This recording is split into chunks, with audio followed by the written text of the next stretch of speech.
was the president of this state teachers college in Pennsylvania and had really encouraged my father to study music.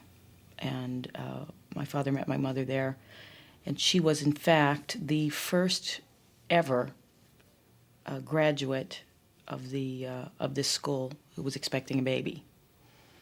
So we graduated together, and I think it's interesting that it was that I only recently found that out, by the way. And so, they were still students, and eventually my father got a teaching job. They were both actually singers, both vocal music majors in education. My mother was a very gifted performer. Upper notes warmed up. Music was a part of our everyday existence. We talked about it at dinner every night.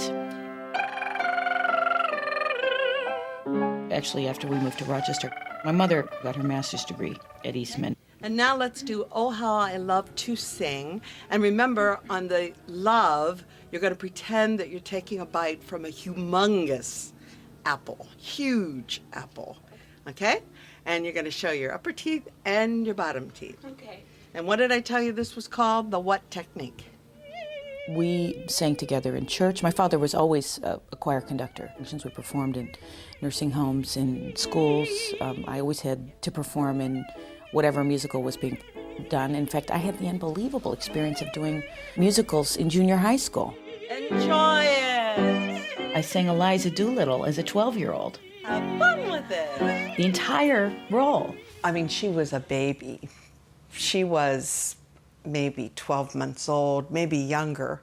When she first started making sounds, she didn't talk early, but if I sang la la la la, she would sing it back to me. So from a very, very early age, I taught her songs and she performed them. I can remember her singing Susie Snowflake when she was in kindergarten on a big stage in front of lots of people. And before that, in church. Here comes Susie Snowflake, look out. With the motions and all, of course. I actually grew up in a town called Churchville. Rochester is not a very big city, and we were in the country. And I grew up on a 5-acre property with 7 horses and 3 dogs and every other animal imaginable. I saw her drawing pictures of horses, of reading books about horses, of eating alive, different movies about horses and so forth. So I says, okay, sort of casually, I said, we should really get Renee a horse for Christmas.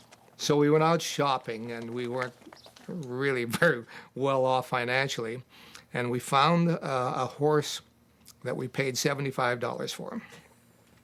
And it was a young horse. It was a little yearling. And I didn't realize anything about horses. I didn't realize that it was not Black Beauty and was never going to be Black Beauty. But we decided, okay, we'll get a horse trailer and we'll have it delivered to the house on Christmas morning. And I knew I was in deep doo-doo because I looked at Renee's face and her response was, what is it? We kept it in the garage for a while. In fact, a couple times we even brought it in the kitchen and kept it there. So finally, the local councilman came and knocked on the door, and he says, sir, I think somebody said something about you have a horse here? I said, yeah. So I took him in, he says, I didn't believe it. I had to see it for myself. He says, you're going to have to get rid of that horse. Okay, how much time? Well, tomorrow. Okay. I was so painfully shy. I was a bookworm. I would read books all day. I would do crafts. I was very much interested in solitary activities, and actually composing became one of them. And it was a way for me to express myself. Because, I'll never forget the time in my first party and a boy blew smoke in my face. I was traumatized for 6 months. I just couldn't handle things like that. I would go home and write 15 songs about it. That was my way to kind of digest normal adolescent growth. It was extremely painful for me. So, fortunately, I think I do better. I do a little better now. Maybe not a lot better, but a little better. I think success is a burden for very many people. And it creates a lot of problems, unexpected problems. Because obviously when we set out to achieve something, we think, that's the goal, and when I get there, I'm going to be so happy. But I think the truth for many people, and of course I experience this myself, is that when we perceive that we arrive, we get very frightened. And we get a lot of other problems develop, a sense of non-entitlement, a sense of I don't belong here, of discomfort. Don't tell me I'm good. I don't want to read those good reviews. And I'm convinced that somebody is going to stand up in the middle of my performance, finally, and say, you're a fraud. You're a fraud. And I don't think that's uncommon. I think, it's in me, it's a driving force. I mean, it's been a positive element in that it's made me strive. It's made me work. I work like a crazy person. I never think it's good. I always think it has to be better. Do I want to put my career slightly to the side and live more? I mean, you're looking at a woman who never took a vacation. And I'm really grappling with this issue. What in life is important? What should my priorities be right now? Am I giving my children enough time? Or am I shortchanging them in some way? And of course, every working mother deals with this problem. It's not an easy problem. I had a very rough 18 months, very rough, frustrating period where I really came very close to just giving up. And I dealt with this in the exact same moment when I was getting divorced. So for me, it was definitely the double whammy that made that period so difficult and so painful. Can we have it all? Can I have this great career and children and a meaningful relationship with a man? Is that asking too much? And I woke up one day and said, this has been fun.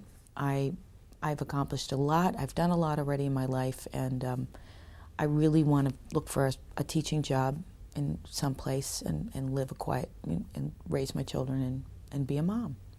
I had myself so overscheduled for the first 10 years of my career that I never could take a vacation. I had to, in any time off I had, which would be maybe a week, I was learning the next role. So it was through my own inability to say no and my own inability to curb my schedule to a reasonable place. There was one year, it was not a year, it was actually a 13-month period in which I was scheduled to sing 10 new roles. And I eventually canceled one, but I learned all the others. I was a good girl. My nickname in junior high school was Miss Perfect. Unfortunately, I hated it. I really wanted to smoke in the bathroom, wear nylons, and get in girl fights. There were these girls who would fight in my junior high school, and I envied them. I honestly envied them. My friends were always free spirits. I was always attracted to people who weren't constrained. I knew I was hugely constrained by this, socially and in every way. And I would literally befriend people who didn't have that constraint to try and learn about them and try and kind of get rid of the chains that were binding me. And I still work on that to some degree, but it's improved hugely because it made me sort of unhappy. I mean, you can't win approval from everyone all the time, and if you need it all the time, then obviously you're not very happy in your own